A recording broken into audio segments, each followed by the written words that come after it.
Bom dia, pessoal. Tudo jóia? Bom dia a todos e todas. Mais alguns minutinhos. Eu vou pedir a gentileza de mais 1 ou 2 minutos, só para a gente finalizar. Tem algum pessoal que sempre entra um pouco mais atrasado. Então, eu vou pedir a gentileza aí de aguardarmos mais 1 ou 2 minutos e aí a gente já começa a nossa apresentação. Obrigado aí. Legal. Bom, vamos começar, senão a gente acaba perdendo aí o tempo. Em respeito aos que entraram às 9 horas, vamos começar os trabalhos aqui. Bom, gente, obrigado novamente aí pela disponibilidade. Eu sei o quão complicado, o quão difícil é as pessoas participarem de eventos como esse hoje em dia, né? O mundo está tão maluco. Inclusive, um dos meus slides é para falar um pouco a respeito disso. Então, a gente vai tentar colocar nessa 1 hora aí, tentar compilar nessa 1 hora um pouco desse conceito de engenharia 4.0. Então, vamos começar. Então, inicialmente me apresentando, meu nome é Vitor, eu sou dono da LWT Sistemas. Eu sou uma pessoa extremamente acessível, mas extremamente enrolada. Então, eu sempre passo meus contatos, fique à vontade para entrar em contato comigo. Às vezes eu demoro a responder, mas eu nunca deixo de responder. Então, eu gostaria inicialmente aí já de me apresentar para quem não me conhece e para os que já me conhecem, atualizem seus contatos. Rapidamente, só uma observação a respeito desse webinar, né? Eu gosto de colocar para todo mundo. Então, um ponto bastante importante é que essa apresentação está sendo gravada, né? Então é importante que todos saibam. A duração estimada dessa apresentação em si de 45 minutos, 45 a 50 minutos, depois a gente vai ter ali um finalzinho de perguntas e respostas, então, para cobrir no total 1 hora. Essa apresentação está sendo gravada, né, como eu disse inicialmente, estará disponível em nosso canal. Tá? Então a gravação em alguns dias a gente vai ter ela disponível e todos serão avisados, ou por e-mail, ou por uma ligação, de alguma maneira vocês serão avisados que estará disponível. Fique à vontade para replicar, para assistir novamente. Então, ela é de domínio público, fiquem à vontade. Perguntem, fiquem à vontade para fazer qualquer pergunta, e todas as perguntas devem ser feitas obrigatoriamente através do chat, né? Tem um chat aí na ferramenta Zoom, na parte de baixo, e serão respondidas ao final. Tá? Eu vou tentar responder 100% das perguntas. Caso eu não consiga responder, de alguma maneira, eu disponibilizo um vídeo, alguma maneira eu vou responder 100% das perguntas, né, fora do tempo, num vídeo adicional, vocês vão receber a resposta a todas as perguntas. Então, fiquem à vontade, perguntem, né, a gente está aqui justamente para vocês. Então, vamos começar a falar um pouco aí da engenharia 4.0. Né? Eu acho que muito se falou da indústria 4.0. Né? Eu acho que esse assunto, nos últimos de 5 a 10 anos, eu acho que ele foi extensamente tratado, né? Indústria 1.0, 2.0, indústria 4.0. Né? Só que um ponto que eu comecei a perceber, que eu comecei a sentir um pouco de deficiência, é que se fala muito da indústria 4.0, mas não se fala muito do engenheiro 4.0, da engenharia 4.0. E quando eu falo engenharia, eu falo tanto de engenharia industrial, quanto de engenharia de produto. Tá? Então, engloba, na verdade, não só o engenheiro, o cara que vai projetar um novo eletrodoméstico. Não, é o cara que vai projetar um novo eletrodoméstico e vai também fazer todo o processo de manufatura, pré-venda, pós-venda, então todo o processo englobado. Então, eu acho que é o mote desses próximos slides, a gente focar um pouco nesse profissional, no mundo, na engenharia, e não só nas ferramentas da indústria 4.0. Né? Porque se a gente olhar de uma certa forma, também, né, nós nos apegamos muito a cada um dos domínios da indústria 4.0 de maneira um pouco mais isolada. Né? Só que eu percebo, e a gente começou a perceber aqui internamente na LWT, que os grandes ganhos vêm de quando a gente começa a aplicar as tecnologias e não somente entendê-las. Então, o grande desafio, né, eu acho que quando a gente começa a pensar na engenharia 4.0 tá, mas como é que eu vou aplicar isso? Né? De que maneira eu vou resolver um determinado problema? Outro ponto que eu considero como bastante importante é que a gente sempre pensou de maneira isolada. Né? Poxa, legal, eu preciso ter um carro mais leve, um carro mais veloz, um eletrodoméstico com uma determinada funcionalidade, mas o mundo precisa disso? Será que realmente a aplicação disso ela vai ser utilizada? Então é onde começa, né, a visão da engenharia, a visão do engenheiro, né, de uma maneira um pouco diferente. E aí a gente vem para o mundo atual. Né? Acho que todos vocês vêm trabalhando nisso. Né? Acho que todos estão vendo aí, né? Quem não está vendo, mas acredito que vocês estejam vendo a minha fotinho pequena, mas a quantidade de cabelos brancos que eu tenho. Então, se a gente olhar a tecnologia, olhar os produtos há 30 anos, 20 anos, né? A gente tinha uma complexidade dos produtos pequena, né? Então você tinha lá um determinado liquidificador que ele cumpria uma determinada função. Hoje você tem um liquidificador com Wi-Fi que se comunica com a sua geladeira, que manda sinais para o cloud, né, para ver a quantidade de vezes que você tomou o seu suco de abacate no final de semana. Então você passa a ter uma complexidade do produto cada vez maior. E principalmente um termo que é difícil de falar, né? Até é uma palavra, acho que um dos trava-línguas mais que eu conheço, que é complicado, que é a multidisciplinariedade, que é o seguinte: o engenheiro antigamente ele era um engenheiro mecânico, ou ele era um engenheiro de automação, ou ele era um engenheiro elétrico. Hoje em dia ele precisa ter um domínio muito maior de praticamente todos de todas as verticais. Então, um engenheiro ele tem que entender de programação, ele tem que entender de design, ele tem que entender de mecânica, ele tem que entender de elétrica. Então, a multidisciplinariedade ela começou a ser não muito bem aceita, né, e um ponto de bastante importância dentro, né, da engenharia, dentro do processo de desenvolvimento de produto. Né? Então é um produto cada vez mais complexo e multidisciplinar. Quer dizer, você tem todas as disciplinas praticamente dentro dos produtos que a gente desenvolve hoje em dia. E o que leva a gente cada vez mais, né, a ter um conceito importante que nós chamamos de Digital Twin, que é o gêmeo digital ou um espelho daquilo que você está tentando fazer. Né? Quer dizer, você passa a ter em ambiente virtual a necessidade de ter cada vez mais próximo, cada vez mais perto daquilo que você vai ter no real dentro do ambiente digital. Por que a gente trabalha com esse conceito de Digital Twin? Porque cada vez, né, as análises, as verificações, elas estão ficando cada vez mais complexas. Então, antigamente eu fazia uma análise de montagem. Então, quem tem um histórico um pouco mais longo, né? Então, a primeira coisa que começou a se analisar em produto era, primeiro sai da prancheta, vamos para o 3D. Perfeito, lindo, maravilhoso, tem um modelo tridimensional. Do modelo tridimensional, a gente começou a ir para digital mockup. Então, para simulações tridimensionais, encaixa, não encaixa, monta, não monta, o parafuso tem planicidade ou não tem planicidade. Então, nós começamos a ir para um tipo de análise um pouquinho mais em conjunto.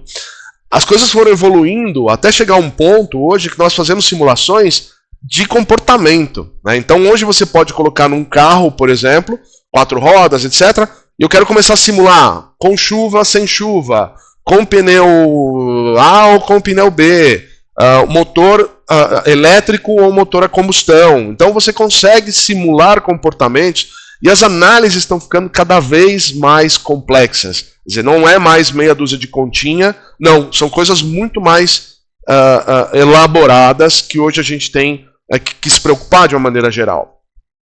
Outro ponto que, pessoal, que eu percebo muito, né, eu sou uma pessoa, eu vim da área técnica, depois eu passei para a área comercial e até ser o dono da LWT. Né, nós vivemos hoje num mundo híbrido. Né, então, qual que é o grande problema de um mundo híbrido? Hoje, no dia de hoje, por exemplo, eu estou tendo uma apresentação, eu tive uma reunião presencial, nesse momento eu estou fazendo um webinar para vocês, de maneira digital. Ao meio-dia eu vou almoçar com um parceiro, à tarde eu volto para uma reunião presencial. Então, o mundo híbrido ele é muito mais complexo e muito mais trabalhoso do que somente o mundo virtual ou o mundo presencial. né? Eu sinto uma dificuldade muito maior. Por quê? Porque eu tenho que me deslocar mais, né? Eu continuo me deslocando, perdão, só que eu continuo tendo que atender reuniões de forma remota. Então meu carro virou um escritório. Então eu tenho ali uma maneira de entrar num webinar, meu laptop, né? Na hora do almoço eu paro, abro meu laptop no restaurante para poder fazer uma reunião. Então essa mobilidade, ela passou a ser algo extremamente importante. E quando eu digo mobilidade, realmente a gente está falando de mobilidade. Não é abrir o seu laptop na mesa da sua casa e fazer uma reunião. Não, é abrir o seu celular no seu carro, dirigindo, voltando, ou de passageiro, voltando de um determinado lugar. Olha a diferença, olha o quanto isso, né, começou a ficar complicado, esse mundo híbrido, né, você conseguir trabalhar em vários lugares diferentes. E a colaboração passa a ser um problema seríssimo, né? Então, se você não conseguir colaborar entre as pessoas, né, que fazem parte do projeto, que fazem parte da sua empresa, você realmente vai ter um problema sério. Eu percebo que, às vezes, para tomar uma decisão, 5 minutos de uma pessoa resolve, já te sana problemas, sana dúvidas. Então, se você não tem, hoje, ferramentas disponíveis no seu ambiente para justamente poder colaborar de maneira híbrida, né, eu acho que você tem um problema muito sério e passa a ter um problema cada vez mais sério ao longo dos próximos anos.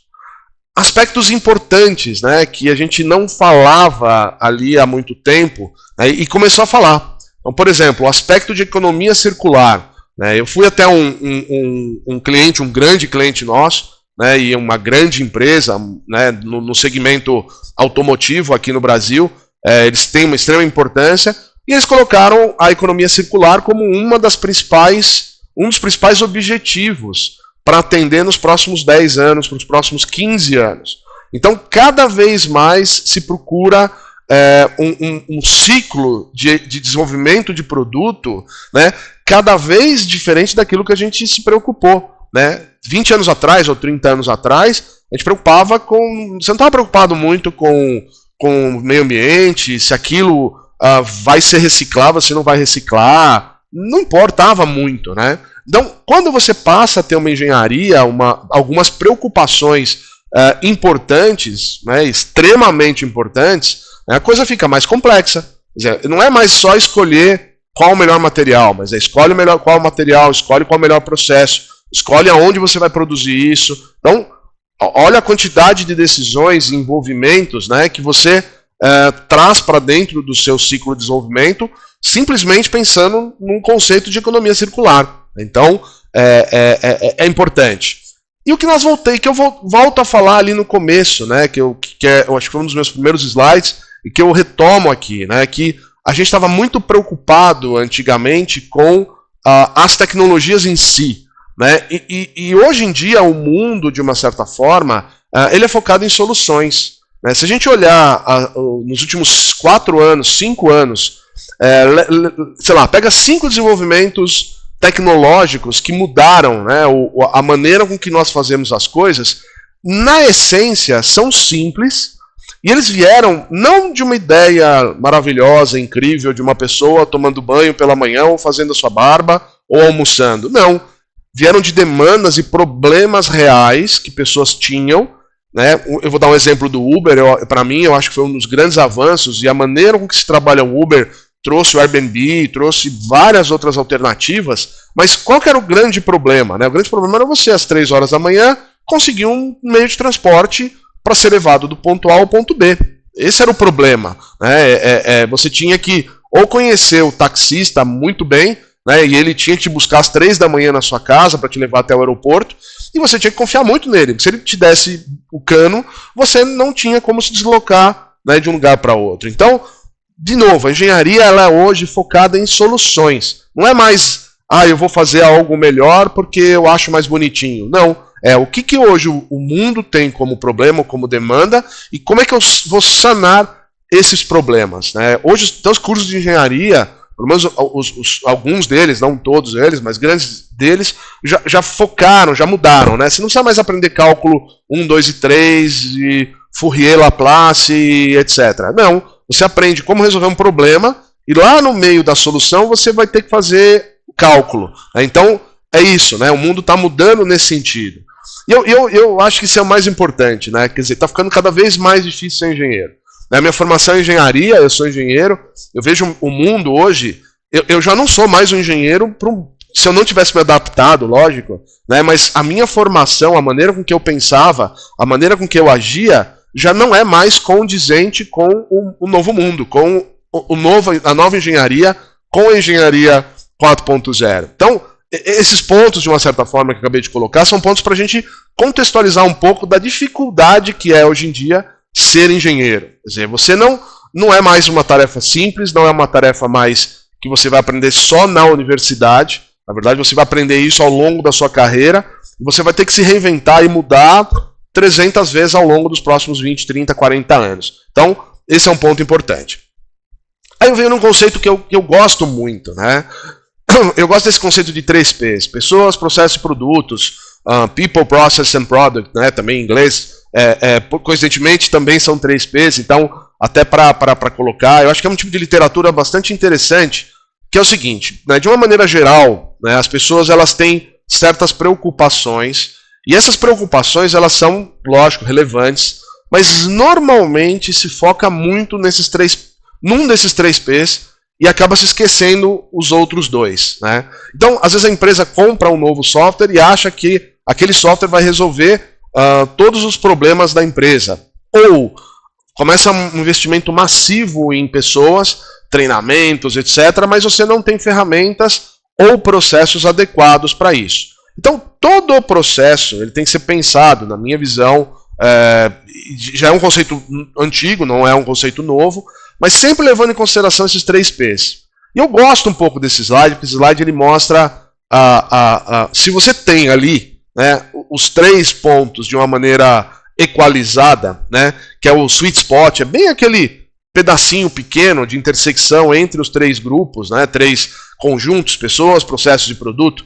Então você vai ver ali que você consegue ter inovação, adaptabilidade, motivação, né, é o melhor dos universos. As pessoas capacitadas, prontas e treinadas para aquilo que elas têm que fazer, o processo muito bem definido, né? Todas as etapas de processo que as pessoas têm que cumprir, e você ter ferramentas, que aí a gente chama de produto, ferramentas que permitam que as pessoas gastem tempo, usem seu tempo, melhor dizendo, usem o seu tempo com inovação, com outras coisas do que realmente com burocracia, né? Quantos de vocês já trabalharam em sistemas CRM ou sistemas PLM, que você ficava o tempo todo imputando dados num negócio chato, maçante, etc. É um bom produto? Talvez não, né? Hoje, se você olhar, eu gosto das ferramentas, as ferramentas, por exemplo, o Instagram, por exemplo, ou ferramentas relacionadas, né? Que, baseado no seu comportamento, ele vai te dizendo o que você gosta de ouvir. Lógico, não vou discutir os pontos negativos, mas os pontos positivos, mas ele já vai te dando ferramentas, né, para você trabalhar no dia a dia. O Spotify, por exemplo, para mim é uma coisa maravilhosa, né, porque o Spotify ele consegue entender que estilo musical eu gosto e naturalmente ele vai me propondo novas alternativas. Então o produto é muito legal, né? Então é isso, é você ter pessoas capacitadas, processos definidos e produtos que ajudem você a que seus processos e as pessoas trabalhem de maneira natural, sem burocracia. Legal? Então, é isso, eu acho que é importante pensar sempre nesse tríade, nesses 3 pontos, nesse tripé, né, quando a gente está falando de alguma coisa. Aliás, um ponto que eu vou falar também, que vocês vão ver, que é o seguinte: as minhas apresentações, eu acabei esquecendo de falar isso no começo, as minhas apresentações nem sempre são apresentações técnicas, né? Eu tenho apresentações que elas são focadas em produto, técnica, etc. E apresentações que eu gosto de dar uma visão mais geral, né? Um panorama mais geral. Então essa daqui, como é a primeira do ano, eu estou dando um panorama mais geral. E em breve a gente vai começar a focar um pouco mais em tecnologia, né? Como que eu faço para resolver determinados problemas de uma maneira mais profunda, tá? Então só para colocar todos. Então, o que acabou acontecendo, né? Então, ser engenheiro cada vez mais complicado, né? E algumas demandas começaram a aparecer com uma necessidade cada vez mais latente. Né? Então, o ESG, para quem não conhece, né, é uma política, não são normas nem regras, mas são diretrizes de como que seria interessante que você conduzisse o seu negócio, né, de uma forma bem superficial. Né, eu acho que isso talvez seja uma boa explicação para o ESG. Então, não são políticas, mas são diretrizes, né, de como é que você tem que conduzir o seu negócio. Em 3 verticais bastante definidas. Uma delas é a parte ambiental, que é o environment, da letra E, do acrônimo. Então, o environment, que é o meio ambiente. O S de social, que é a preocupação social. Né? Você também cada vez mais ter uma preocupação social. E o G de governance, ou governança, ou de gestão da sua empresa. Então, a sigla ESG ela é dividida em basicamente 3 verticais. E o porquê disso? Né? E por que isso hoje em dia começa a ter uma preocupação, um envolvimento, uma necessidade cada vez maior? Nós estamos vivendo um problema seríssimo. Né? Um dos problemas seríssimos que a humanidade tem, não é o único, nós temos outros, mas um problema seríssimo. Se a gente não agir e não fizer nada, infelizmente nós teremos um grande problema para as próximas décadas. Nós não estou mais falando nos próximos séculos. Eu estou falando que nós vamos ter problemas seríssimos nas próximas décadas. Eu acho que isso é claro, todo mundo entende. Então, como é que eu posso trabalhar dentro de, por exemplo, nessa vertical para resolver este problema? Lembra que eu mostrei lá atrás?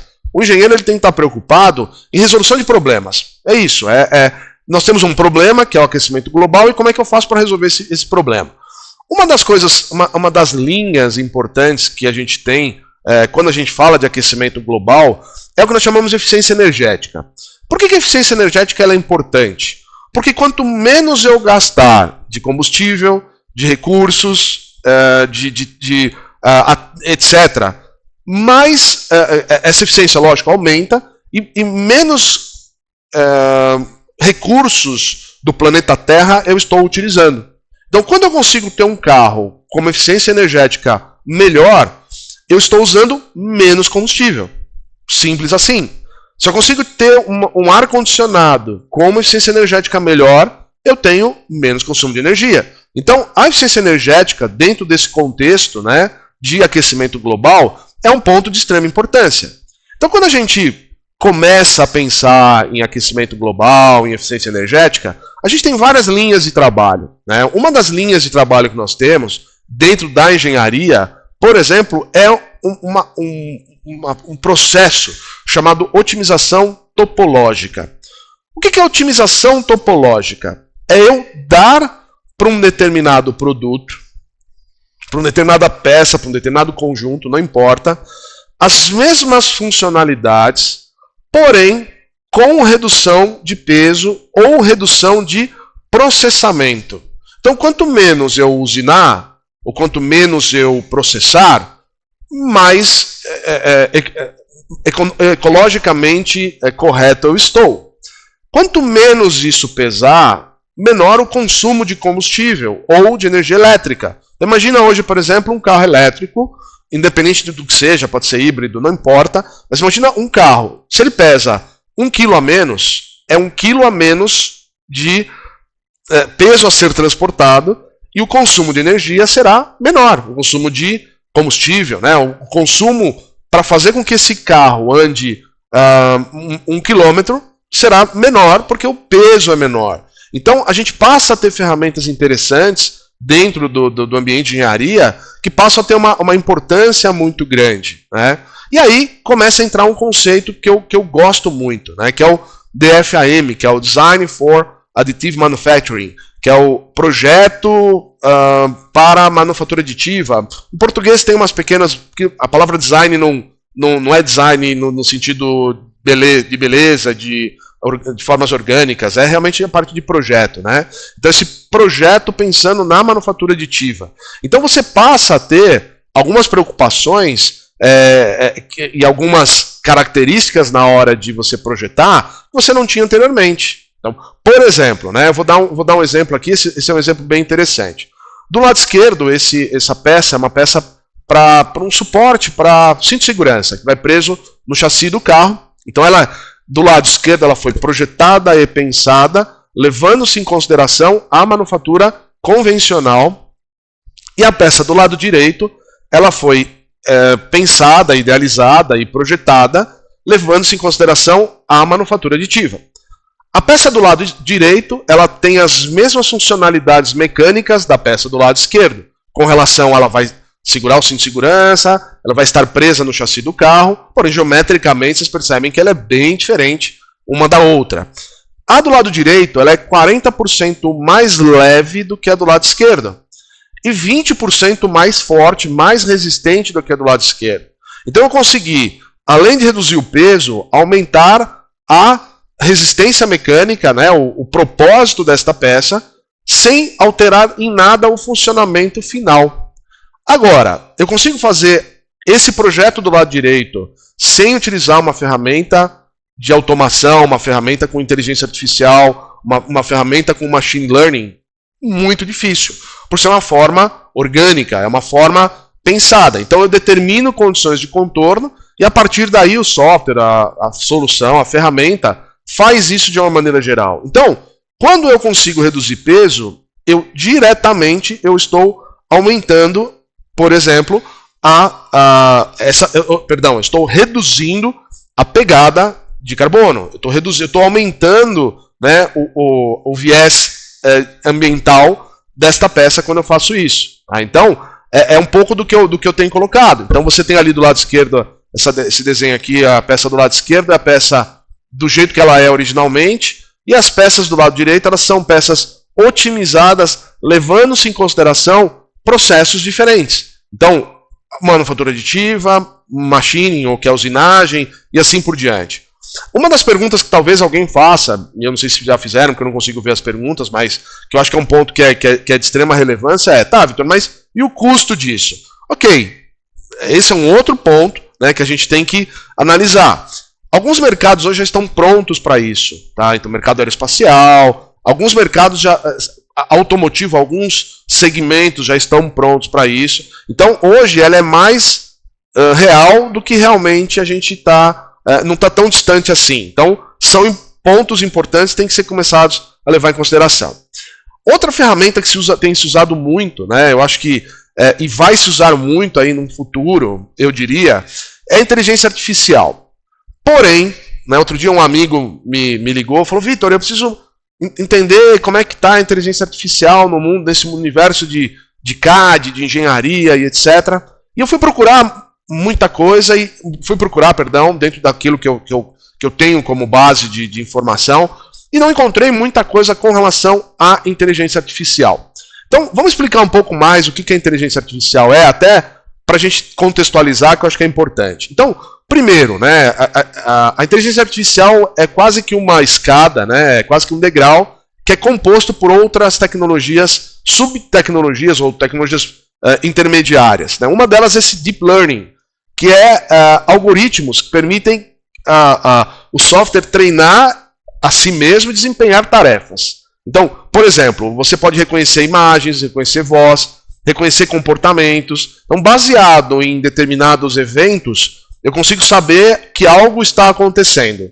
É uma das coisas. Ou entender que eu começo a captar dados de maneira mais correta. Por exemplo, visão computacional. Né? Então, você tem um computador, você olha, analisa, né, e você consegue captar, ler informações para que você tome decisões futuras. O Machine Learning já é o passo acima. Né? Então, na verdade, você faz com que as tarefas sejam melhoradas baseados em experiência. Né? O Machine Learning eu vou andar pela primeira vez e cair. Então, eu aprendi, na verdade, com o Deep Learning que eu preciso levantar mais minha perna, ou né, eu começo a entender. Então, levanto de novo, caio de novo. Na quinta vez eu descubro, aprendi a andar, eu sei como é que funciona, eu tenho que levantar, depois um passo na frente, outro passo na frente, outro passo na frente. Perfeito, esse é o Machine Learning.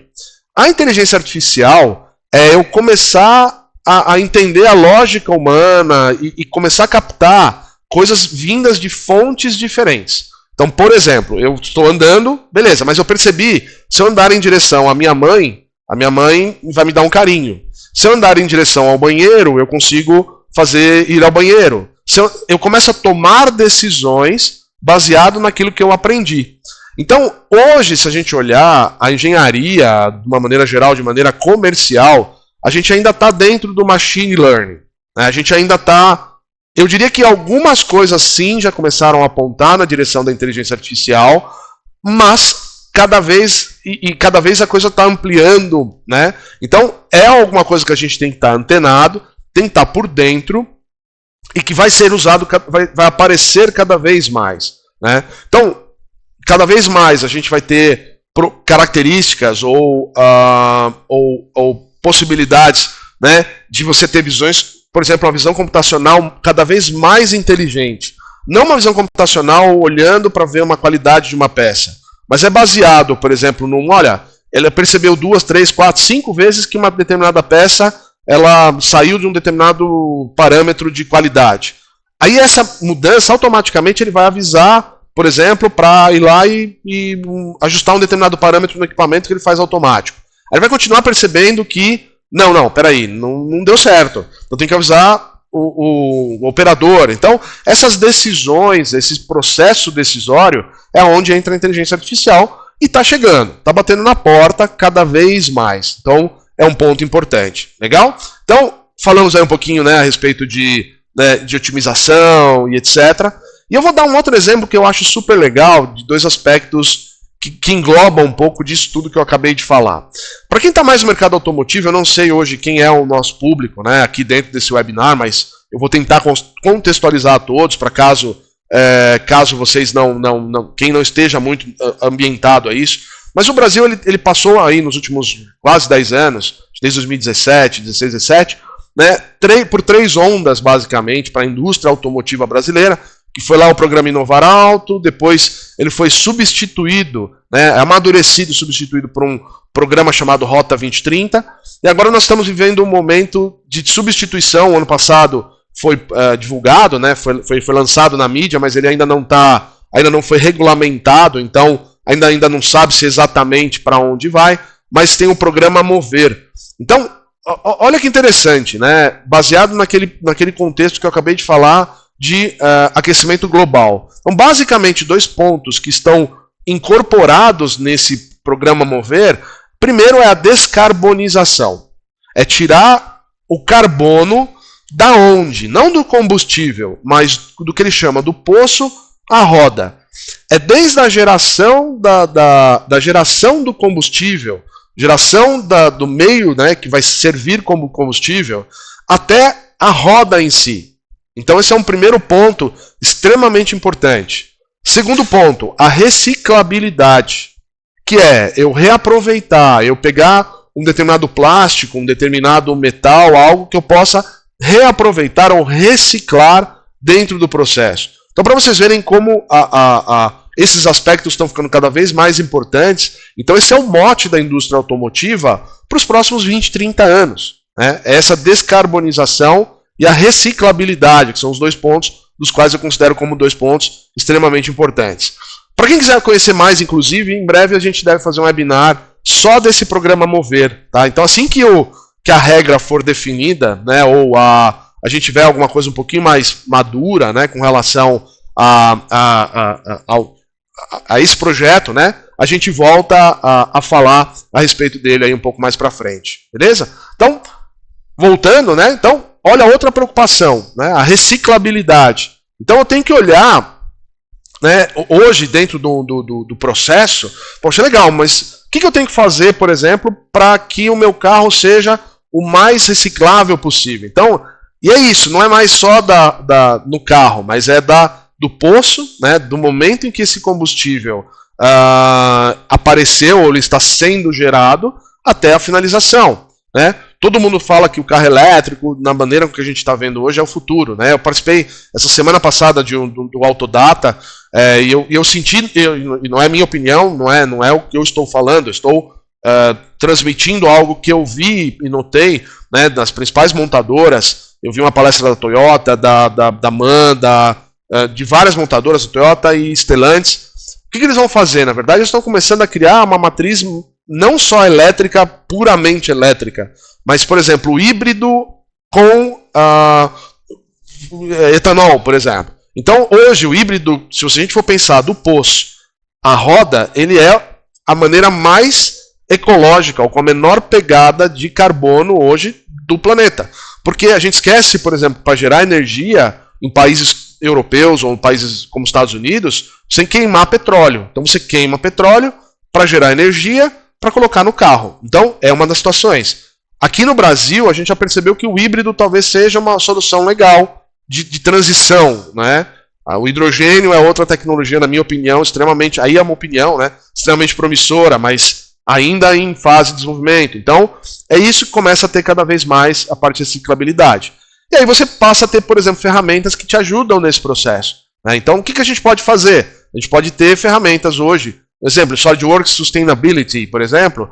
Conforme você vai mexendo na geometria, o sistema automaticamente já vai entendendo que aquela mudança que você fez, ela vai ter uma pegada de carbono maior ou menor, um consumo de energia maior ou menor, um consumo de água maior ou menor. Então, você consegue ter ferramentas hoje disponíveis para que durante o processo de projeto você passe a ter a possibilidade, né, de analisar se aquele impacto daquele raio que era de 2 para 4, o que vai te trazer de pegada ecológica no futuro. Então você tem ferramentas hoje que te ajudam nesse processo.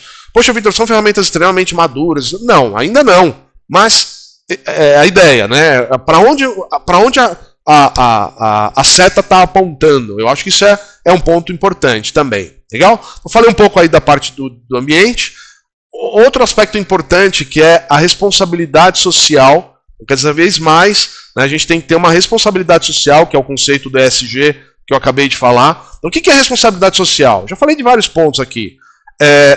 Sustentabilidade, recursos, compromisso, principalmente com a sociedade que está ao seu redor.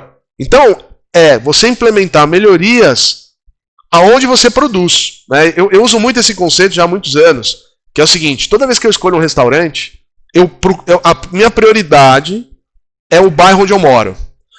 Ou o bairro onde eu trabalho, né? Onde é a LWT é aqui em São Bernardo. Então, sempre vou dar prioridade para o bairro onde eu moro ou para o bairro onde eu trabalho,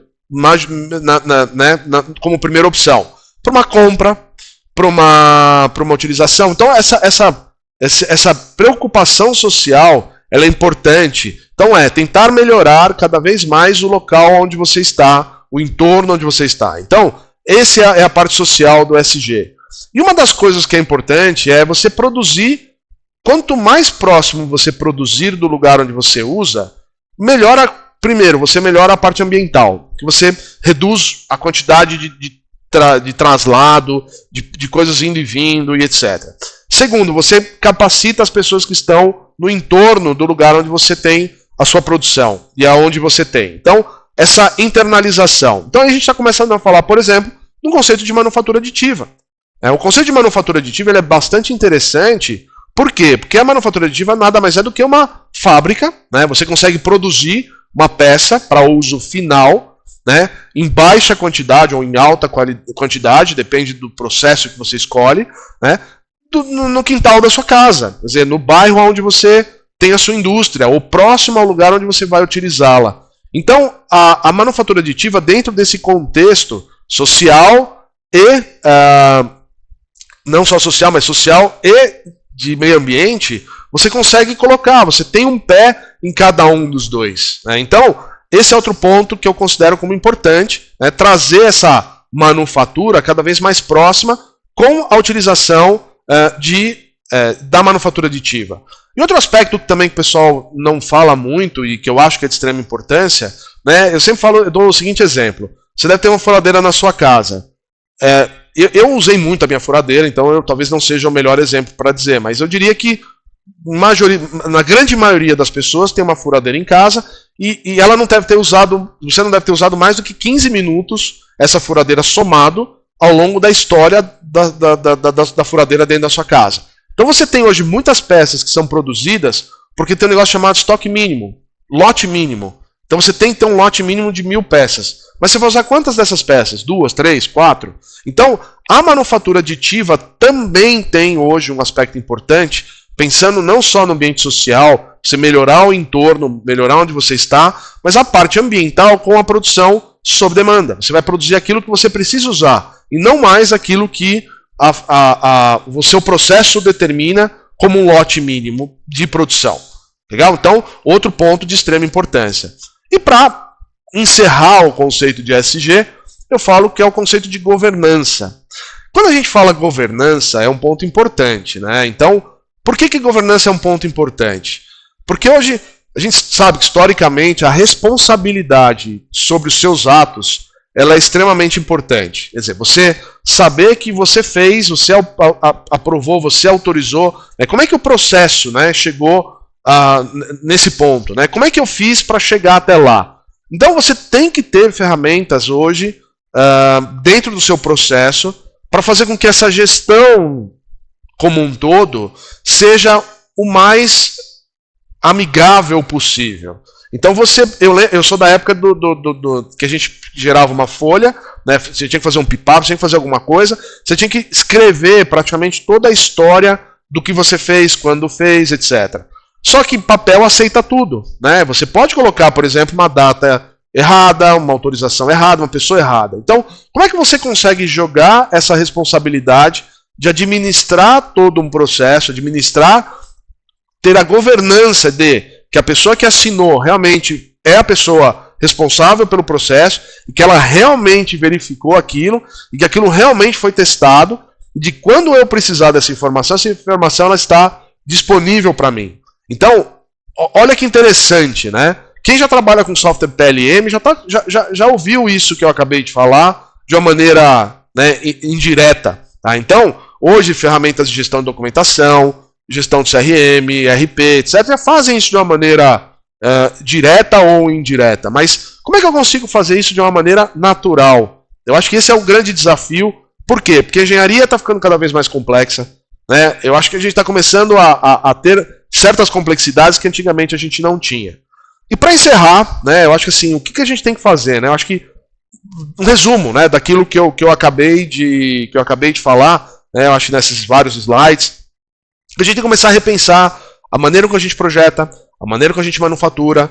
Né? De alguma maneira, se não bater na sua porta, vai bater. Em algum momento você vai ser demandado para ser ecologicamente mais correto, socialmente mais presente, socialmente, né, pensando como comunidade, mais presente, ter uma gestão mais rigorosa para que você saiba as responsabilidades, né, éticas, travas que você tenha dentro do sistema. Então, em algum momento, você vai sim ser demandado.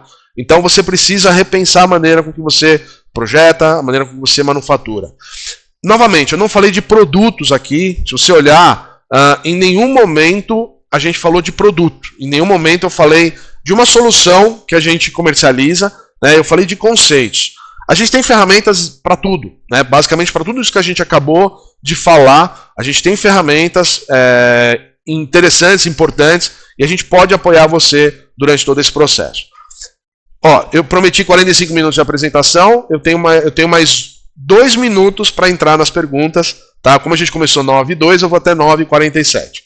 Então vamos lá. Só rapidamente, só para falar quem é a LWT, acho que muitos de vocês já conhecem a LWT, talvez muitos não conheçam. A LWT hoje é uma empresa já quase 20 anos de história, como parceira da SO, né, em 2006, desde 2006, como parceira da SO Systems. Eu tenho experiência desde 94 com CATIA, com 3D há 35 anos, então há muitos anos. Então toda a parte de software, CATIA, SolidWorks, Delmia, 3D Experience, acho que vocês já devem ter ouvido. A gente tem hoje uma representação, né, aqui dentro da LWT para venda, para suporte, para treinamento, para consultoria, para o que você precisar relacionado a isso. O nosso forte é justamente a parte de capacitação humana, né, a parte humana da história. Software você compra de qualquer um. Implementar da maneira correta, não. Então eu acho que esse é um ponto importante. A gente trabalha com manufatura aditiva também através da Stratas, que são as impressoras 3D, e da Ultimaker. São 2 impressoras que nós temos, a parte profissional e a parte desktop. e algumas outras soluções, como o Materialize, que é a nossa solução para apoio à manufatura aditiva, algumas ferramentas, e o SolidCAM, que é a parte de usinagem. Quem não nos conhece, né, eu acho que é importante, naveguem no nosso site, tem muita informação relacionada à engenharia, manufatura. E quando eu falo engenharia, entendam, sempre como manufatura e como produto, tá? Então tem muita coisa relacionada à engenharia de produto, engenharia de manufatura, nos nossos sites de maneira geral, e principalmente no nosso canal do YouTube. Tá? Todas as nossos webinars, pelo menos nos últimos anos, a gente tem subido para o nosso canal no YouTube. Então lá tem muita informação. Então, eventualmente vocês vão ver coisas mais técnicas, menos técnicas, apresentações minhas, de outras pessoas. Então, fiquem à vontade, usem à vontade. Eu acho que é uma excelente fonte de informação, uma rica fonte de informação. Beleza? Agora vamos um pouco mais para as perguntas. Quem quiser aproveitar, tem aí um minutinho para, né, alguns segundos aí para aproveitar, para quem não tem meu contato, né, ou para quem entrou durante a apresentação. Meu nome é Vitor, eu sou dono da LWT, tenho uma vasta experiência aí há alguns anos, dá para notar, acho que talvez quem está vendo aí pela cor do meu cabelo e da minha barba, já há muitos anos nesse mercado de tecnologia, nessa área de engenharia, de ferramentas para engenharia. Então, quem quiser, quem precisar, né, tá aí o meu contato à disposição, ok? Então, vou encerrar aqui a apresentação em si, e aí a gente vai falar um pouquinho mais agora a respeito, né, vamos olhar as perguntas e respostas. Deixa eu só vir aqui, perfeito, legal. Então, vamos entrar um pouco no universo aqui de perguntas e respostas. Gente, fiquem à vontade, né, para perguntar, eu estou aqui para responder, para ajudar vocês, beleza? Então, vamos lá, primeira pergunta. Maicon, obrigado. Maicon Oliveira. Bom dia, excelente evento, obrigado. Com relação às aplicações mais severas, onde demandam materiais com maior resistência mecânica e precisão, por exemplo, inox, estampagem, como seria a comparação com manufatura aditiva? Quais os materiais indicados para altas temperaturas e tensões? Bom, boa pergunta, Maicon. Obrigado por fazê-la. Vou tentar não ser evasivo com a resposta. O que acontece é o seguinte, quando a gente fala de manufatura aditiva, hoje nós temos um espectro de materiais bastante amplo e um espectro de aplicações de máquinas e equipamentos também bastante amplo. Então, quando a gente começa a falar de aplicações mais específicas, eu vou dar um exemplo. Hoje você tem a GE, ela faz turbinas, a GE ela faz quase tudo nesse mundo, né? Mas especificamente o segmento de turbinas, e que ela já imprime peças para colocar nas turbinas hoje que estão voando, justamente com alta temperatura, alta pressão, né, em ambientes muito complicados e complexos. Então você tem hoje materiais como titânio, você tem materiais com a qualidade, não só a qualidade estrutural, mas de uma maneira dimensional também muito grande. Algumas vezes você tem que imprimir e usinar. Então, por exemplo, um H7M6, eu não sei a sua formação, mas só para quem não sabe o que é isso, né? Mas vamos imaginar que seja um pino e um furo, por exemplo, que você tem que ter um ajuste deslizante ou um ajuste rígido, alguma coisa nesse sentido. Então o H7M6 ele faz com que você acople um pino dentro de uma cavidade, por exemplo. Hoje você não consegue esse tipo de precisão com a manufatura aditiva. Então você consegue fazer uma manufatura aditiva que nós chamamos de híbrida. Então você mistura manufatura aditiva convencional com a usinagem convencional para chegar na peça final. Então, sim, temos um espectro enorme de materiais e, eventualmente, a gente consegue misturar mais do que um processo para poder obter a peça final. Tá bom? Isso vale para estampagem, vale para muitas outras coisas. Só que também tem, quando a gente fala de materiais, eu sempre dou o seguinte exemplo também. Hoje, eu diria que na indústria, de uma maneira geral, e na indústria automotiva passou por esse processo, eu acho que a indústria de equipamentos vai passar por esse processo em breve, né? Eu acho que a automotiva e a eletrodomésticos, né, passou por isso.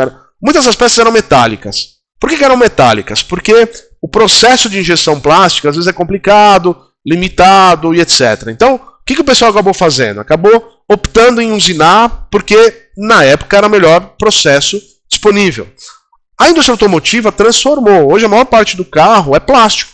Hoje já tem tampa traseira, capô dianteiro, que parece metálico, mas já são peças plásticas. Então hoje a parte de polimérica também está crescendo muito com relação a aplicações. Hoje eu tenho termoplásticos, perdão, ou polímeros, né? Vou ser mais amplo, né? Eu tenho polímeros hoje que, com espectro de aplicação, alta resistência mecânica, alta temperatura, eu tenho já um espectro muito maior que antes eu não tinha. Então, para se manter antenado, Michael, é difícil, nem a gente consegue, mas precisa, eu acho que isso é legal. Essa engenharia de materiais, quando a gente fala de manufatura aditiva, eu diria que hoje o grande caminho tá mais ou menos nessa linha. Beleza?